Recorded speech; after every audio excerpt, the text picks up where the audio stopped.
Épisode 4. Les compères. Je contemplais mon Big Mac en riant. Eh ouais, je suis une star. Timothée secoua la tête, un sourire moqueur aux lèvres. Je n'y crois pas une seconde, c'est trop gros votre truc. On ne ment pas, protesta Yue. La conférence était à peine terminée qu'il m'a fait signe de venir le voir. J'ai cru que j'allais m'évanouir quand les membres du staff sont venus me chercher. J'ai même eu un blackout. Entre le moment où il a levé la main vers moi et le moment où je l'ai retrouvé près de la scène, j'ai aucun souvenir. Tous nos amis éclatèrent de rire. Mais du coup, ça veut dire que t'as fait la vidéo ? Interrogea Erwan. J'avalai rapidement ce que j'avais dans la bouche pour parler. Non, il m'a bien envoyé le texte hier soir, mais je ne ferai pas la vidéo, ça ne sert à rien. Pourquoi ? Demanda-t-il. Déjà parce que j'ai jamais joué la comédie et que je ne crois pas en être capable, et ensuite parce que si, par miracle, je parviens à passer le casting, la deuxième étape se déroule à Londres, et je n'arriverai jamais à convaincre mon père de me laisser y aller. Cléa cligna des yeux 3 fois, dans l'incompréhension. Tu penses vraiment que ton père refuserait ? C'est quand même une chance extraordinaire. Tu m'étonnes, renchérit Erwan. Passer à côté d'une occasion pareille, ça peut être la connerie de toute une vie. Tu pourrais lui en vouloir. Je haussai les épaules. Je parle pas bien anglais, me défendis-je, la bouche pleine. Timothée leva les yeux au ciel. Et alors, tu t'y mets un bon coup et en une semaine, c'est fait. L'audition à Londres, c'est vendredi. Ça fait un peu court pour devenir actrice et bilingue. Je t'aiderai si tu veux, piailla Yue en s'agrippant à mon épaule tellement fort que je faillis valser de ma chaise. Je connais déjà tout le texte que Chris t'a fait parvenir, et pour l'anglais, je te fais une formation intensive. Avec ton capital génétique, je suis certaine que ça marche. Je lui jetai un regard mauvais afin qu'elle comprenne que je n'aimais pas trop ces allusions répétées à ma mère. Je crus voir un petit sourire malveillant se dessiner sur ses lèvres, un sourire qui me laissait penser qu'elle exerçait en fait un micro-chantage. Passe cette audition où je continue les allusions à ta mère démissionnaire. Je soupirai en attrapant une frite. Ouais, mais c'est mort, laisse tomber. Il m'a demandé de l'envoyer lundi. On est déjà dimanche et je ne sais même pas comment me filmer. Avec ton téléphone, protesta naïvement Yue. Je lâchai un ricanement légèrement condescendant. Non, mais merci. Oui, évidemment que ce serait avec mon portable, Yuyu. Je veux dire, comment cadrer, me placer, me mettre en valeur. Je n'ai aucune idée de comment faire ça. On est là, on peut t'aider, intervint Cléa. J'observais inquiète les visages de mes 4 amis. Ils affichaient de drôles de mines réjouies, et leurs regards brillants traduisaient un certain enthousiasme pour cette étrange péripétie de ma vie. « Franchement, Daph, commença Timothée, si cette histoire est vraie, qu'effectivement le réalisateur t'a remarqué… »« Elle est vraie, j'étais là !» rouspéta Yue. « Alors il faut tenter, » poursuivit-il, ignorant la réaction de ma meilleure amie. « Qu'est-ce que ça te coûte d'envoyer une vidéo en plus ? Rien. 20 minutes de ma vie, et ça, crois-moi, c'est précieux, dis-je en levant l'index. 20 minutes de ta vie pour peut-être la transformer en conte de fées, c'est pas beaucoup, argua malicieusement Cléa. Tu veux le texte ? Je te laisse essayer de changer ta vie en conte de fées si tu veux. Cléa leva les yeux au ciel. Non, mais on a tous compris pourquoi il te voulait toi. Les filles de 1m80, ça ne court pas les rues, crut bon d'expliquer Erwan. 1m79, corrigea Yue pour moi. Et ce n'est pas uniquement sa taille, c'est aussi son sourire, son charisme, le fait qu'elle ait des origines bretonnes. Elle laissa filer un petit soupir trahissant une incompréhensible admiration. Elle a toutes les qualités du personnage. C'est vrai qu'il y a quelque chose, approuva Cléa en me jetant un regard espiègle. Je reportai mon attention sur mon hamburger, gêné par leurs faux compliments. De toute façon, je ne le ferai pas, alors on va arrêter ici le débat. Hein. Tous poussèrent des hauts de déception. C'est à ce moment-là que la porte du McDonald's s'ouvrit et qu'entra Iman. Vêtu d'un joli manteau bordeaux et d'une longue jupe noire parsemée de petites fleurs bleues, son béret était élégamment posé en arrière, mettant en valeur ses beaux cheveux bruns frisés. Maquillage impeccable et sourire angélique, cette fille était vraiment insupportable. Elle parcourut la salle des yeux à la recherche de notre groupe. Erwan se leva pour lui faire signe de nous rejoindre. Je reposais ce qu'il restait de mon Big Mac, la gorge serrée. Je n'avais plus faim.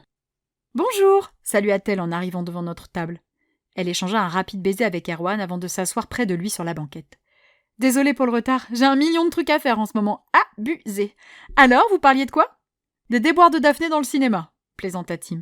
« Ah » fit Iman, intriguée. Je secouai la tête. Changer de sujet, vite. Il déconne. Quoi de neuf, toi ? Elle afficha un sourire d'un blanc immaculé. Erwan avait passé son bras autour de ses épaules et la dévorait du regard avec un air bovin. Je baissai les yeux sur mon plateau. Passionnante, ces frites. Ça tombe bien que tu me poses la question, se réjouit-elle. J'ai une bonne nouvelle à vous annoncer. La vidéo que j'ai postée hier a atteint les 1000 vues ce matin. Je suis trop contente. Félicitations, la complimenta Cléa. Bravo, me contentai-je de dire. Mais c'est génial, s'extasia Erwan. Oh bébé, je suis tellement heureux pour toi. Et sur ces quelques mots, Erwan l'attrapa par le cou pour lui rouler la gamelle du siècle. Mes frites redoublèrent d'intérêt. Yue se renfrogna en les foudroyant du regard. Quant à Cléa et Tim, ils ne semblaient plus savoir où poser les yeux. Iman rit en repoussant mollement Erwan. « Eh bé, tu es content pour moi, dis donc !»« C'est génial, tu as tellement de talent, bébé !»« Tellement !» insista Erwan avec un clin d'œil. Bien lourd, le clin d'œil. Je levai intérieurement les yeux au ciel. Oui, Iman, en plus d'être la première de sa classe, d'être belle et d'être une vidéaste à succès, cumulant les vues sur ses reprises de chansons en anglais, était au top sexuellement. Les allusions d'Erwan étaient suffisamment régulières et suffisamment explicites pour que nous tous autour de la table sachions qu'Iman savait utiliser son corps. Et sa langue. « T'es trop choupi, toi, dit-elle avec une caresse sur la tête d'Erwan. Tu vas me chercher une salade ? Tout ce que tu veux, bébé, répondit celui-ci en se levant d'un bond. Au garde à vous. Ma gorge se serra. Il n'avait jamais été aussi attentionné avec moi. Jamais. Salade César sans poulet et un Coca zéro, tu seras un amour. Ça marche, tu veux un dessert ? Iman rit. T'as décidé de me faire prendre du gras ou quoi ? Non, tout est trop sucré ici, tu sais bien. Je posai mon gobelet de coca 100% pur sucre sur la table en m'arrangeant pour faire le plus de bruit possible et la fixai en attrapant ma glace à la vanille double nappage chocolat et cacahuètes. Elle fit bien attention à ne pas croiser mon regard. Iman s'arrangeait souvent pour éviter mon regard. « Alors, Cléa, tu as des nouvelles de ton école ?» demanda-t-elle naturellement. Mon amie d'enfance secoua la tête. « Non, toujours sur liste d'attente. Et en même temps, c'est encore un peu tôt, hein ?» fit-elle remarquer sur un ton mordant. Cléa et Yue avaient pris leur parti. Je ne leur avais rien demandé, mais elle l'avait fait par amitié, sans doute. « Oui, c'est vrai, tu as raison. Pardon, j'aurais dû réfléchir, » s'excusa Iman. « J'espère que tu vas vite savoir. » Cléa sembla agacée par l'attitude d'Iman, toujours aussi irréprochable. « Oui, moi aussi, j'espère. »« Et toi, Tim, IUT à Vannes ?»« Ouais, approuva Tim. Mais je ne m'inquiète pas trop, je suis inscrit à la fac en secours. Si je ne suis pas pris, j'irai glander avec Daphné et Erwan. » Iman se tourna alors vers moi. « Ah, c'est vrai que vous serez tous les deux à la fac. C'est super ça, vous ne serez pas perdus. » Pas une once de jalousie ou d'hostilité dans sa voix. Cette gentillesse et cette douceur étaient vraiment horripilantes. Je retirai ma cuillère de ma bouche pour pouvoir parler. Il est en sciences de l'environnement et je suis en maths, tu sais, on va à peine se croiser. En tout cas, c'était ce que j'espérais de tout mon cœur. Oui, mais vous pourrez toujours y aller ensemble ou même vous retrouver pour déjeuner, c'est rassurant. Sauf si Daphné est prise sur le dernier film du Chi, alors là, au revoir la fac, balança Yue. Je manquais m'étrangler avec ma nouvelle cuillère de crème glacée et lui jeter un regard. Tu me fais quoi, là ? Ma meilleure amie plongea le nez dans sa boîte de nuggets de poulet. Hein ? C'est quoi cette histoire ? S'enquit Iman, piqué par la curiosité. Je toussai pour faire passer la crème glacée. Non, rien, c'est juste... En fait, hier... Daphné a été repérée par un réalisateur dans une convention et il veut qu'elle passe une audition. Enchaîna Cléa d'une traite. Elle semblait si fière de moi.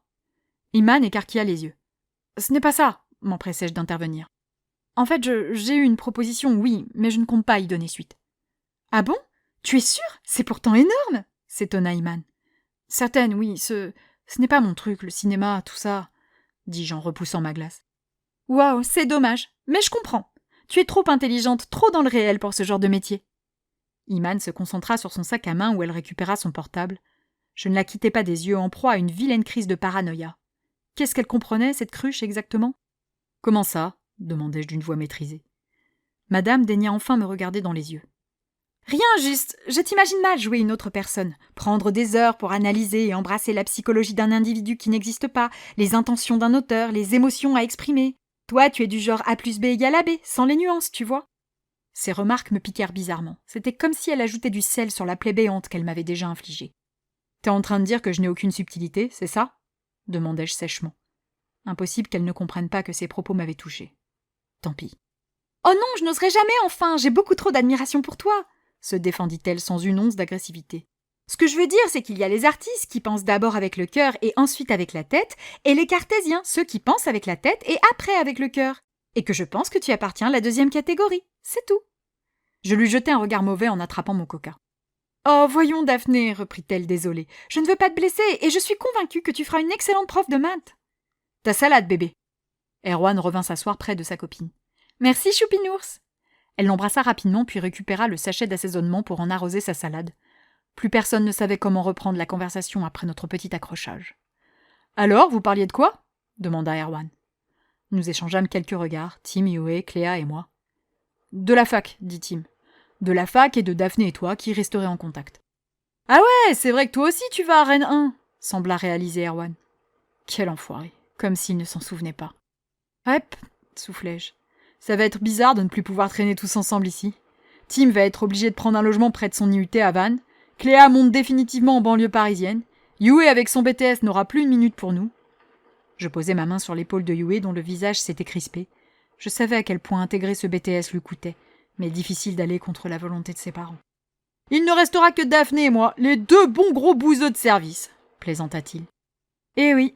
approuvai-je sans enthousiasme. « On viendra ici et on boira un coca à votre santé, les mecs, promis. » Sur ces quelques mots, il attrapa son verre et le leva pour trinquer avec moi. Je ne bougeai pas, me contentant de le fixer pendant 5 secondes pour instaurer le malaise. Il ne m'aurait décidément rien épargné. « Bon, je vais y aller, moi, » soupirai-je en quittant ma chaise. « Déjà ?» gémit Yue. Je me saisis de mon manteau. « Oui, j'ai 1 million de trucs à faire à la maison. Cléa, Yue, on se capte plus tard ?»« Ça marche, ma poule !» approuva Cléa qui mâchouillait une frite. « Tim, Erwan, à demain. Iman, bonne chance pour le bac si on ne se revoit pas d'ici là, » lui lançai-je, priant de toutes mes forces pour que nous ne nous recroisions pas avant le fatidique examen. « Merci Daphné, et bonne chance à toi aussi !» me répondit parfaitement la parfaite Iman. Yue se leva. « Si tu changes d'avis, tu m'appelles, hein ?» Je souris en coin. « Ouais, enfin, n'attends pas après. » Elle baissa les épaules, déçue. « Allez, bye mauvaise troupe !» saluai-je en attrapant mon plateau. Je me débarrassai de mes déchets dans la première poubelle que je croisais et abandonnai mon plateau au-dessus de celle-ci avant de sortir du restaurant. Je quittai la zone commerciale où se trouvait le McDonald's, puis pris directement sur la gauche, sur la grande rue. Direction le château.